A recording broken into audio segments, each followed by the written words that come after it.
Welcome back. If you've ever found yourself looking at an AV installation rack and just feeling overwhelmed by all the different boxes, you're not alone. Today, we're doing a deep dive on one device that's really designed to clean up that whole mess: the Aurora VLX-TC1-CF 4K transceiver. Exactly. Our mission today is to break down not just what it does, but why its design is, frankly, so clever. It's all built on Aurora's IP-based technology. IP-based T. Can you just quickly explain what that is for us? Think of it as Aurora's special sauce. It's a framework to make sure that even though you're running this high-end AV over a normal IT network, you're getting, rock-solid video quality, no drift, no glitches. Okay, so let's jump into the biggest feature right away. The fact that it's a transceiver. Wait, so a single box can be the transmitter and the receiver. Doesn't that mean there's some kind of trade-off? That's what you'd think, but the engineering here is really what eliminates that trade-off. Historically, you had to order encoders and decoders, totally separate part numbers. It was a nightmare for inventory and installation. Oh, I can imagine. You show up on site with too many of one and not enough of the other. Exactly. This is the industry's first true 4K UHD transceiver. And it just solves that whole logistical headache. You buy one box, and you decide what it is on the day. And the design is smart.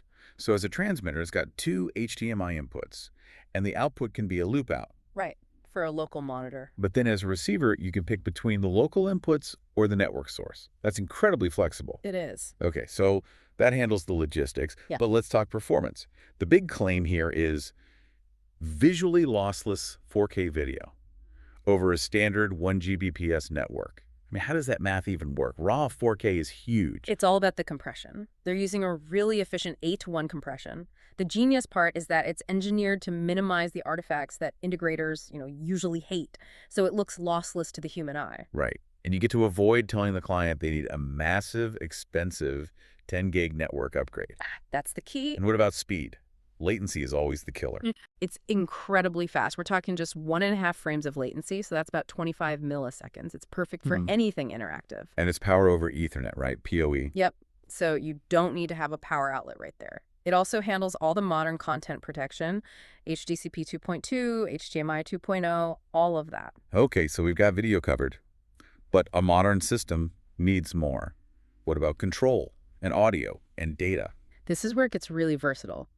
There's an option slot. You can pop in a card to add Dante IP audio. So you're getting professional networked audio right in the same box. No separate audio bridges or anything like that? None. And then there's the USB. It's not just for KVM for your keyboard and mouse. It can also handle high-speed data transfer, up to 50 megabits per second. Oh, that's interesting. So you could actually use a memory stick to update content on a digital sign through the system. Exactly. It's a small detail, but it solves a very common problem. Now, there's always a catch. The network requirements, what do you absolutely need from the IT infrastructure to make this work? This is the critical conversation you have to have with the IT team. The switch has to be 1 Gbps, obviously, but it also needs non-blocking IGMP, and it has to support jumbo frame packets.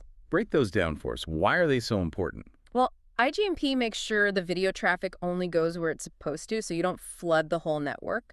And jumbo frames let the video data travel in bigger chunks. Yeah. That reduces the processing load on the switch and on the transceiver itself. It's key to hitting that 25 millisecond latency.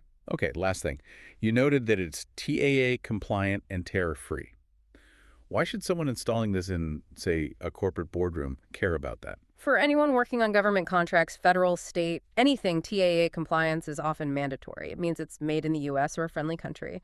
And being tariff-free just means predictable pricing. You're not subject to the wild swings you see with globally sourced electronics. It makes quoting jobs a lot easier. So when you pull it all together, the one box is handling your video, your control signals, your USB data, and even professional audio with the Dante option, all over one network cable. Right. It's the definition of consolidation.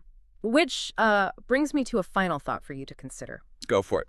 If one compact tariff-free box can do the job of dedicated encoders, decoders, control interfaces, and audio converters, and do it all so well, what other specialized AV equipment in our racks today might be on its way to becoming obsolete? Something to think about.